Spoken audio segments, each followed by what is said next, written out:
Ya Rabbi salli ala Muhammad, Ya Rabbi salli alaihi wa sallim. Bihuman wa la hawla wa la quwwata illa billah. Ketahuilah bahwa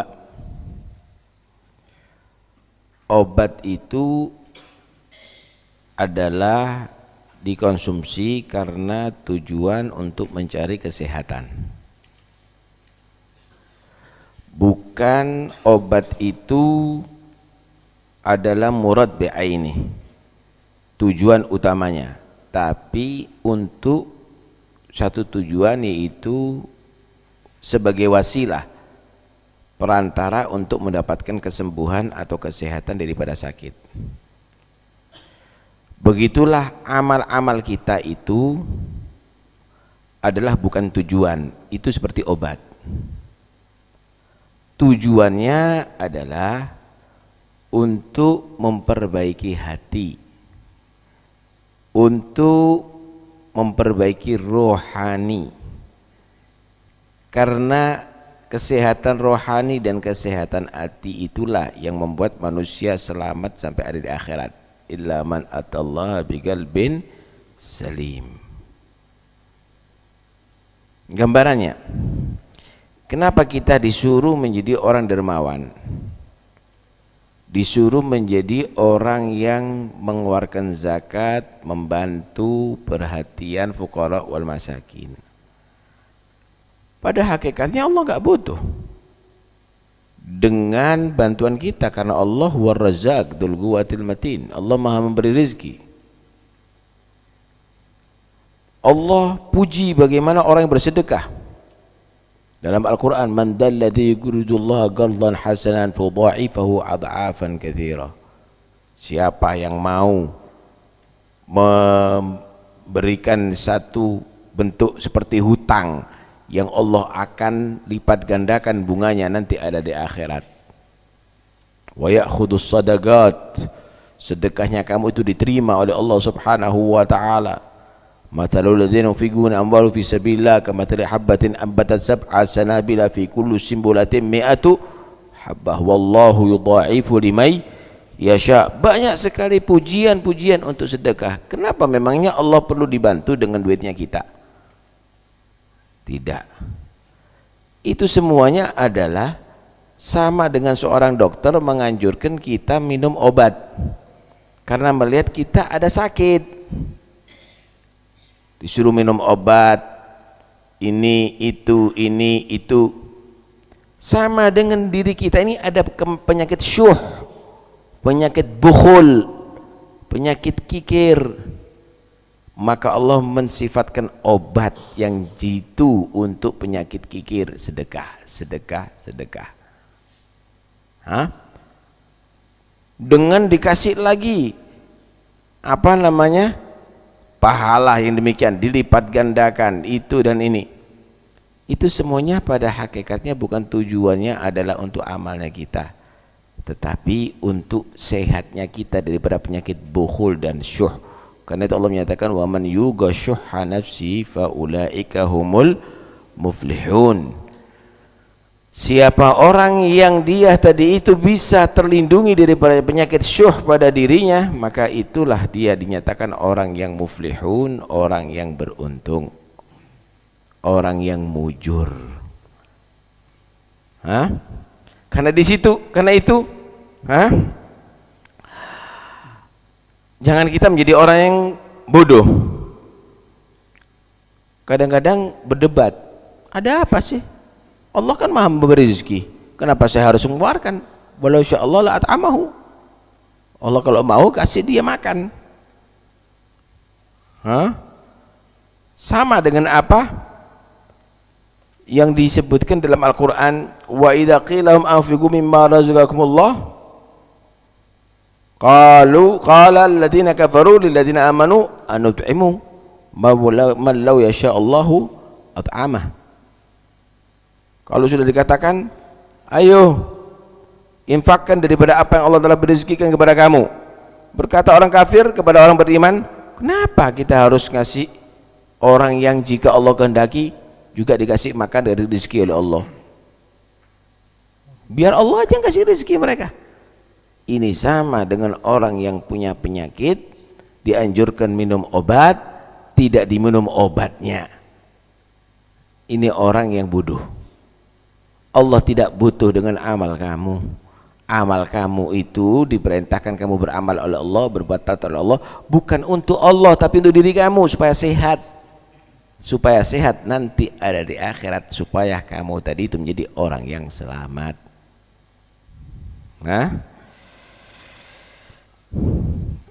ini gambaran orang yang bodoh. Ada seorang ayah yang cinta kepada anaknya, berharap anaknya jadi orang yang mulia, jadi alim, disuruh ngapal Quran, Quran sampai apal. Kemudian setelah apal, ayahnya memerintahkan kepada anaknya, enak, kau ajari anak kecil-kecil ini ya belajar Al-Quran. Kumpulkan anak kecil-kecil ini, anak-anak suruh ngapalkan Quran, kamu telateni dia ya. Ayahnya punya tujuan supaya kalau dia nelateni anak-anak ini kuat apalannya. Kenapa? Dengan tikror, dengan mengulang-ulangi, dengan banyak estor kepada dia, semakin kuat apalannya, kan begitu ya. Kalau dia tahu tujuan daripada orang tuanya, dia akan mau. Setiap saatnya dia akan mengajar, menyediakan waktu untuk tikror, untuk setor daripada orang-orang yang hafal, anak-anak yang mau nyetor hafalan Qurannya. Kenapa? Dia paham ini adalah bukan tujuannya dia suruh main-main sama anak kecil, tetapi dia tujuannya adalah supaya lebih kuat hafalannya dan lebih dia jadi itu menjadi orang yang sukses. Paham nih ya? Tapi kalau bodoh, dia menyatakan ada apa? Anak sudah hafal Quran, kemudian saya disuruh perhatian dengan anak-anak yang tidak hafal satupun ayat. Ada apa anak sama anak-anak kecil-kecil lagi? Akhirnya dia menyangka ini orang tuaku, apa ini maksudnya? Saya disuruh turun lagi ke bawah. Dia nggak mau dengarkan. Akhirnya dia hilang hafalan Qur'annya dan dia tidak menjadi sesuai dengan cita-cita orang tua dan dia pun akan menjadi jatuh. Begitulah ada beberapa orang. Ada orang dikasih sehat, ada orang dikasih nikmat, ada orang dikasih jabatan, ada orang dikasih kekayaan, diperintahkan untuk beramal. Yang kaya-kaya itu orang-orang miskin itu, perhatikan. Orang yang sehat itu bantu itu orang-orang yang sakit. Orang-orang berilmu itu ajari itu orang-orang yang, itu semuanya pada hakikatnya adalah yang nggak punya harta, supaya berkah harta kamu menjadi amal soleh, tidak menjadi fitnah, tidak menjadi hisab yang berat. Justru kamu akan mendapatkan pahala besar dari harta kamu. Bukan Allah butuh dengan harta kamu. Yang punya ilmu supaya ilmunya kamu itu jadi hujjah lak, bukan hujjah alaik, supaya kamu bisa diangkat derajatnya dengan ilmu kamu di sisi Allah Subhanahu wa ta'ala. Yang bisa membantu dengan membantunya kamu supaya kamu dapat bantuan Allah Subhanahu wa ta'ala. Tapi dasar manusia itu dzaluman jahulah, bodoh yang sangat dan zalim yang sangat. Dia diprogram sama Tuhannya untuk dia sukses, tapi dia nggak mau sukses. Dia dibimbing ke surga, nggak tertarik, tapi dia pingin ke neraka. Diteruskan sifat-sifat itu semuanya sampai akhirnya menjadi watak, jadi bakhil, dia watak jadi orang tarikul amal, watak menjadi orang yang asi. Lah kalau sudah begitu, khalas, dia akan tenggelam dengan hubbud dunianya, dia akan tenggelam dengan maksiatnya, dia akan tenggelam dengan perbuatan dosanya. Karena itu jangan menilai amalnya kamu itu adalah merugikan diri kamu. Allah nggak butuh dengan amal kamu. Walau syi'na lahadain walau sya'allahu lahadan nasa jami'a. Kalau Allah SWT berkehendak, nggak pakai guru, nggak pakai dai, Allah akan kasih hidayat manusia semuanya. Karena itu jangan kita menjadi orang yang jujur berbicara tapi tujuannya adalah untuk kejelekan diri kita. Paham tidak maksudnya? Tadi itu yang diceritakan oleh Allah, wa idza qila lam anfiqu mimma razaqakumullah qala alladziina kafaru alladziina amanu anut'imu man law yasha Allahu at'ama. Itu benar kan? Kalau Allah berkehendak mereka dikasih rezeki oleh Allah, itu benar. Itu omongan sidik. Itu omongan benar, tetapi yang ngomong nggak benar. Yang ngomong itu adalah orang yang sengaja ingin meninggalkan amal soleh. Tapi ada beberapa orang yang tidak ngerti itu ayat, tapi dia dengan kebodohannya selamat. Sa'ida bijahli wa hadha halaka bi'ilmi.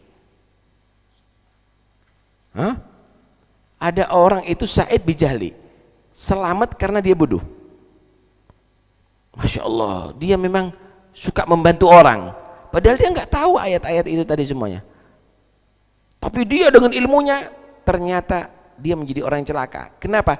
Ilmu digunakan untuk membela dirinya yang salah. Tak kasih gambaran. Ada orang kena panu atau kena penyakit kulit ada di mukanya, nggak punya kaca.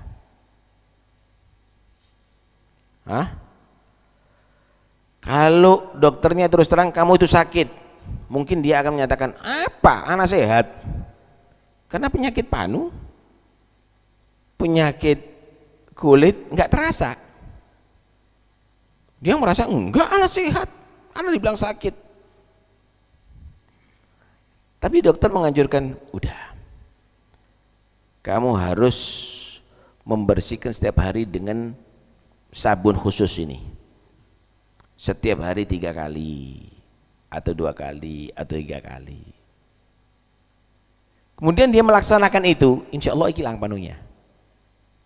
Insya Allah hilang penyakit kulitnya. Kenapa? Dia percaya ini dokter untuk supaya dia tadi bagus wajahnya. Begitulah juga Allah itu maha tahu apa yang ada di hati kamu. Karena itu kamu diperintahkan untuk amal sholat, diperintahkan amal qiyamul lail, diperintahkan amal sedekah, diperintahkan amal zikir, diperintahkan amal baca Quran, diperintahkan amal itu semuanya untuk mengobati hati kamu. Laksanakan. Jangan kamu merasa buat apa aku mengamalkan itu, aku nggak ada apa-apa kok. Itu sama dengan orang kena penyakit ada di wajahnya nggak punya kaca. Dia merasa dirinya sehat, ya tambah parah. Ya akhirnya kemana-mana itu penyakit kulitnya ada di mukanya. Nggak percaya dengan dokternya. Allah nggak dipercaya, Rasulullah nggak dipercaya, disuruh begini nggak mau, dibela dirinya. Kesalahan itu dibela pada dirinya, dibawa mati itu penyakit menghadap kepada Allah, sakit ruhnya, sakit hatinya. Fi qulubihim maradun fazadahumullahu maradah. Na'udzubillah min dzalik. Nabi pernah menggambarkan begini. Penyakit syuh, kikir, itu seperti orang pakai pakaian besi. Kalau kepingin dia itu enteng, pakai pakaian besi, itu ada murnya, dilonggarkan. Semakin longgar, semakin dia tadi itu enak bergerak. Tapi semakin seret, semakin dia nggak bisa bergerak. Paham nih?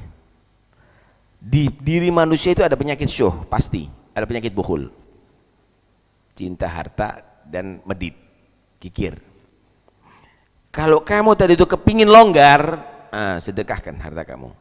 Itu ibarat murnya dilonggari, enteng kamu.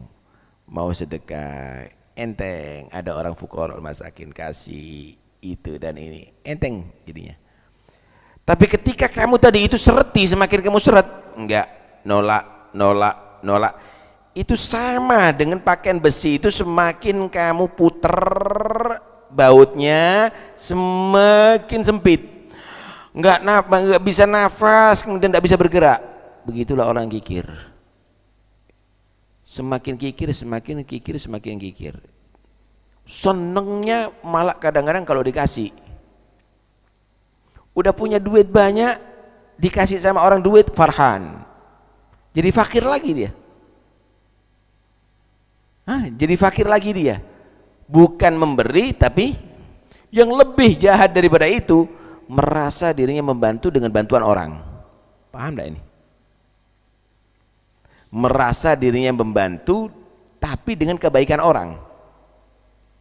Alhamdulillah, kita orang ngadakan itu, ngadakan ini, padahal dia nggak keluarkan apa-apa.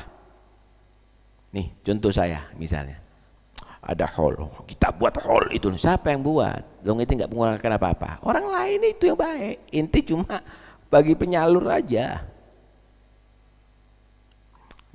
Saya buat pondok itu, siapa buat? Duitnya inti. Itu orang berbuat baik, kamu hanya penyalurnya aja. Dia merasa dirinya yang berbuat baik, padahal mungkin dia anak tidak mengeluarkan duitnya anak. Penyakit ini adalah penyakit yang bahaya. Amalnya orang lain diaku sebagai amalnya dia. Wah, tambah jelek ini. Ataqulu kabura maqtan indallah an taqulu ma la taf'alun. Kamu ngaku-ngaku beramal padahal kamu tidak beramal. Mudah-mudahan kita semuanya selamat. Amin Allahumma. Karena itu, man amila salihan fali nafsih wa man asaa fa 'alaiha. Orang beramal soleh bukan untung ke Tuhan, untuk keuntungan dirinya. Orang berbuat jelek bukan merugikan Tuhan, tapi kembali kepada dirinya. Jangan sekali-kali kamu menganggap Allah memerlukan amal dan ibadah kamu, tapi ibadah dan kamu itu adalah manfaat untuk diri kamu. Jangan sekali-kali kamu ingin menjatuhkan Tuhan kamu dengan maksiat kamu. Kemaksiatan kamu itu adalah merugikan diri kamu sendiri, membahayakan diri kamu sendiri. Mudah-mudahan Allah berikan selamat bagi kita semuanya, amin. Hadil qasidah wa nakhtimu jalsa. اللهم صل وسلم على سيدنا محمد وعلى آل سيدنا محمد يا هل لجيراننا بالمربع الخضر من جانب الحي من علم ومن خبر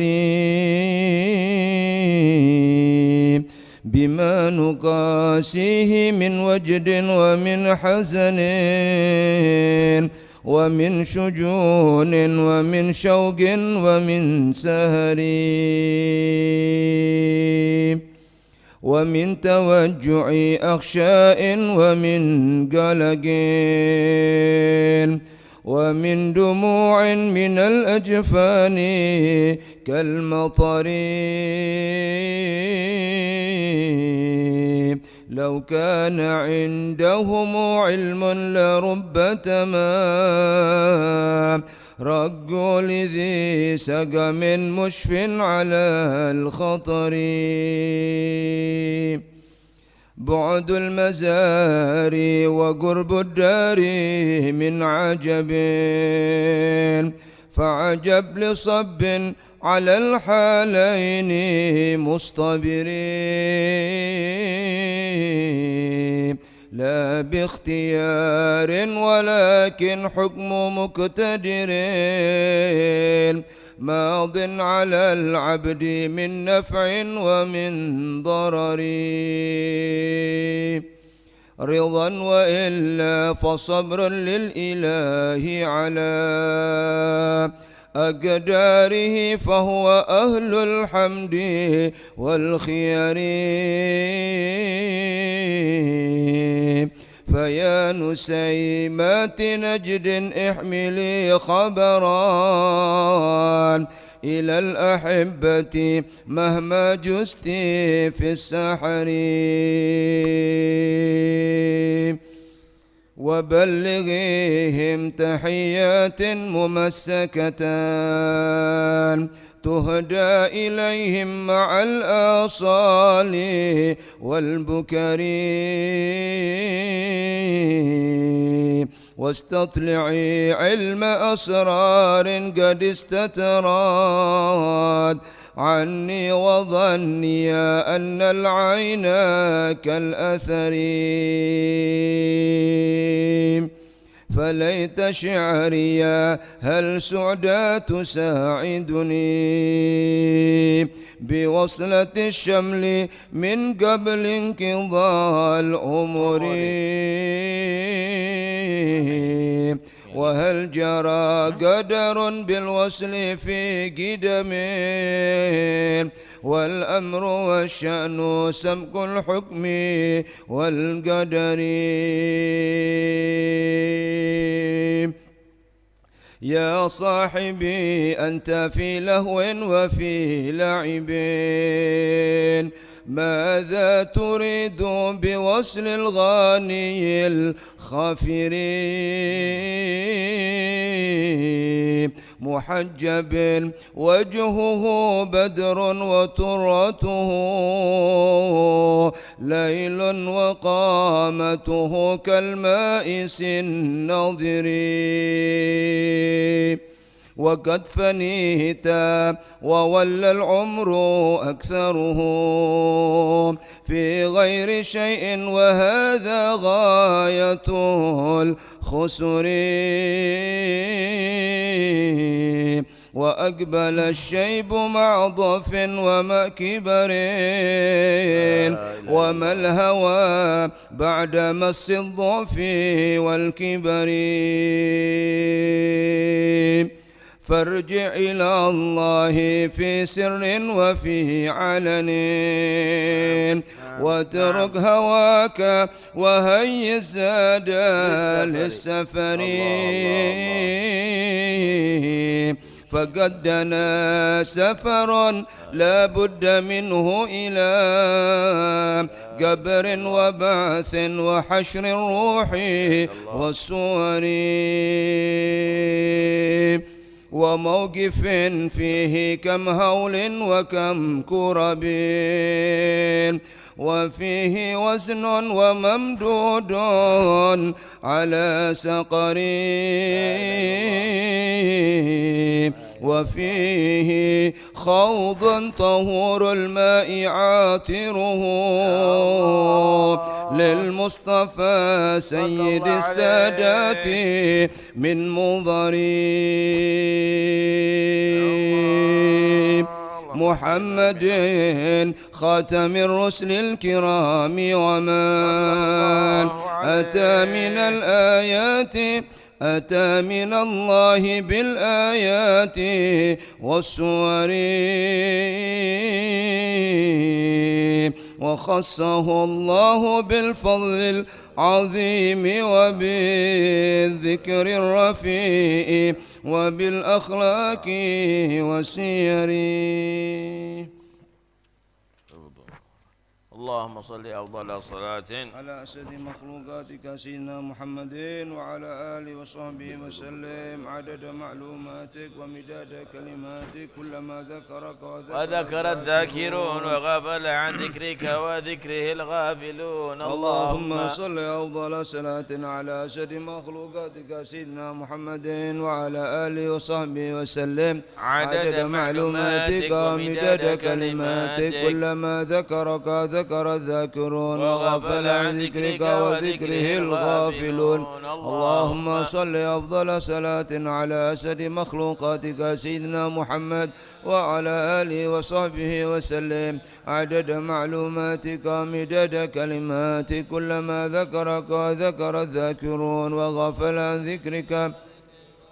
ربنا انفعنا بما علمتنا رب علمنا الذي ينفعنا رب فكهنا وفكه لنا وقربات لنا في ديننا مهل القدر أنثى وذكر ربي وفقنا ووفقهم لما ترتدي قولا وفعلا كرما وارزق الكل وأخلا أتقياء علماء نخضى بالخير ونكفى كل شر ربنا وأصلح لنا كل شؤون وأقر بالرضا منك العيون واقض عنا ربنا كل الديون قبل أن تأتينا رسل المنون واغفر واستر أنت أكرم من ستار وصلاة الله تغشى المصطفى من للحق دعانا بكتاب فيه للناس شفاء وعلى الأهل الكرام الشرفاء وعلى الصحب المصابيح الغراء اللهم اهدنا بهداك واجعلنا ممن نسارع في رضاك ولا تولنا وليا ولا تجعلنا ممن خالف أمرك وعصاك وحسبنا الله نعم الوكيل ولا حول ولا قوة إلا بالله العلي العظيم. صلى الله على سيدنا محمد وآله وصحبه وسلم. الحمد لله رب العالمين. يا الله. الفاتحة لحضرة رسول الله محمد بن عبد الله صلى الله عليه وسلم ثم أرواح آبائه وأخوانه من الأنبياء والمرسلين صلوات الله وسلامه عليه وعليهم أجمعين، ثم إلى روح البيت رسول الله وأزواج رسول الله وأصحاب رسول الله والتابعين وتابعيهم من تبعهم بإحسان يوم الدين، لا سيما خلفاء الراشدين ساداتنا أبي بكر وعمر وعثمان وعلي وسيدنا فاطمة الزهراء وخديجة الكبرى وعائشة الله، سنة الحسن الحسين، سنة حمزة العباس، ثم إلى أرواح سنة علي، سنة عابدين، سنة محمد باقر، سنة جعفر الصادق، سنة موسى الكاظم وابن علي الرضا، سنة إسماعيل بن موسى، سنة علي عريدي، سنة محمد نقيب عيسى النقيب، سنة جير الله أحمد بن عيسى وابن عبيد الله وعلبي بن عبد الله، علي بن علي خالد عقسام السيد العظم الفقيه المقدم محمد بن علي جميع ساداتنا الأبي علوي علوي الغيور جميع أخواني وابن علي محمد مولى الدويلة، والمقدم الثاني الحبيب عبد الرحمن السقاف وأصوله وفروعهم، ثم إلى أرواح سيدنا الحبيب عبد الله الرسول الأكبر وابن أبو بكر العلي وأخواني عمر محضار علوي بن عبد الرحمن أحمد بن علوي صاحب مريم فخر الوجود، الشيخ أبو بكر بن سالم وأخي عقيل بن سالم وأصول وفروعهم، عبد الرحمن محمد مولى عرشه، يوسف الحبيب يوسف بن عابد الحسني، أحمد محمد الحبشي صاحب الشعب قلب رباني والغطاء صمدان شعب القدر جيلاني أبو سنة الشاذلي وبمدين المغرب والأئمة المجتهدين والمفسرين والمحدثين والفقهاء والعلماء العاملين وأهل طاعتك أجمعين، ثم إلى روح قلوب أنفاس حبيب عمر بن عبد الرحمن العطاس والشيخ علي بن عبد الله بارس الشهاد وغاية العباد والبلاد الحبيب عبد الله بن الحداد، ثم الحبيب أحمد بن زين الحبشي عبد الرحمن الفقيه الأربر، أحمد بن عمر النوان، محمد بن سميت،